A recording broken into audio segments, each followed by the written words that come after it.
Hey guys, welcome back to my channel. In this video I'll show how to fix error code 403 in Roblox. Please make sure to watch this video to the very end so you don't miss out on important information and to not make any mistakes. In saying that, let's dive in. Alright guys, if you try and play a game and then it says authentication failed and gives you the error code 403, I'm going to show you guys exactly how to fix that in this video. It's really simple, so follow along. So what you need to do is go on search and type in run, and then type in app data, click on OK, and then you want to click onto local.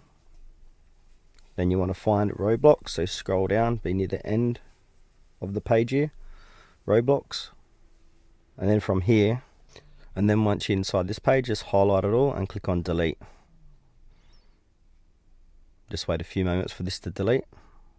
Alright, as you can see, it took probably about 10-15 seconds for this data to delete, and now we need to follow along to the next step.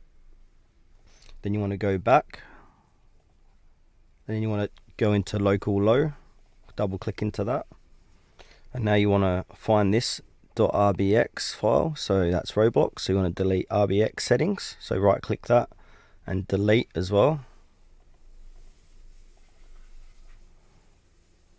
There we go, deleted.